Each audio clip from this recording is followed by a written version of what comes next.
I'm Amanda, 30. 6 months have passed since my younger sister, Lily, left my parents' house with 2 suitcases and no plan. We haven't spoken since. Now, my mom sends the occasional short and polite holiday text, and my dad's messages are even briefer, just a simple, "Hope you're well."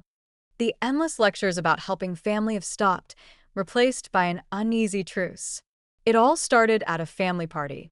My family is well off, with my parents being quite traditional.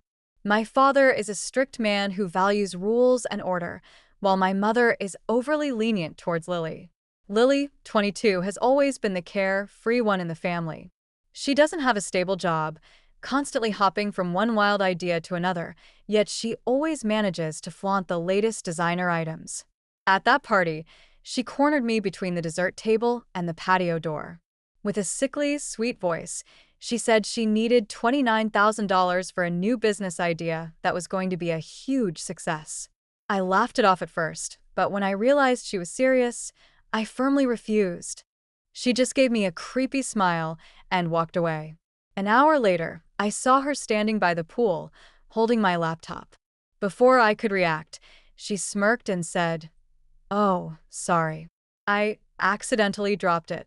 I couldn't believe my ears. As I watched my $3,500 work laptop splash into the water, all the noise around me faded away. I was in shock. When I confronted her, she feigned innocence, saying it was just a laptop. But that laptop was my livelihood, filled with important work files. Before I could say more, my mom appeared, holding a glass of wine. She casually said it was an accident and seemed more annoyed with me than with Lily. My dad was nowhere to be found, and the rest of the family just went back to their conversations as if nothing had happened. Lily then nonchalantly said that if I had just given her the money, this wouldn't have been necessary. That's when a cold anger settled in my chest. I wrapped the wet laptop in a towel and went inside without saying a word. When I got home, I was fuming but decided to stay silent. Instead of ranting, I started taking control.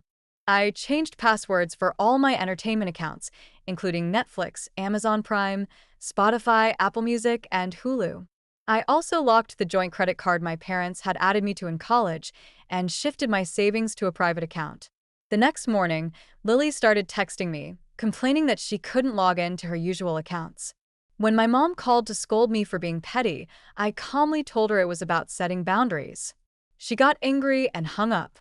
As the day went on, Lily started playing the victim on social media. She posted a selfie with a caption insinuating that I was the cold-hearted one. She also told our family in a group chat that I was punishing her for asking for help. But I didn't let her bait me. I decided to take a more strategic approach. I started documenting every incident where Lily had crossed a line. There was the time she borrowed my credit card and racked up $1,200 in charges, the dress she returned to my closet with a red wine stain, and the time she used my professional headshot on her resume to get a client meeting. I reached out to a college friend, Tom, who works in the legal department of a local business association.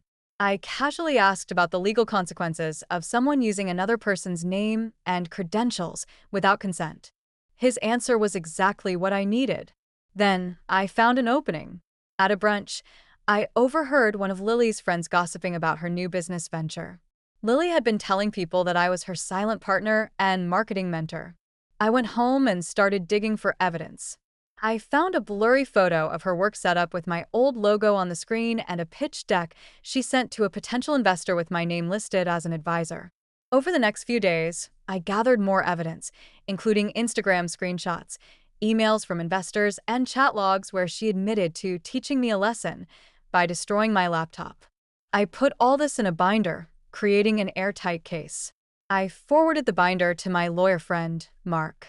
He drafted a cease and desist letter and sent it to Lily, her business partner, and my parents. The responses were as expected: outrage, guilt, tripping, and threats. But I ignored them all. I also sent the binder to every investor Lily had approached, simply stating that I had no involvement in her venture. By the end of the week, her business partner dropped her, and her so-called friends stopped supporting her. I printed a condensed version of the binder and mailed it to my parents. After 48 hours of silence, my mom texted saying we'd talk, but I didn't reply. 2 nights later, according to my aunt, my dad confronted Lily with the binder. He went through each piece of evidence, and Lily tried her usual excuses, but this time, my mom didn't defend her. Dad told her to pack up and leave. A few weeks later, I ran into Lily on the street. She looked a mess, with unbrushed hair, smudged makeup, and wearing a wrinkled hoodie. She saw me and looked away without a word.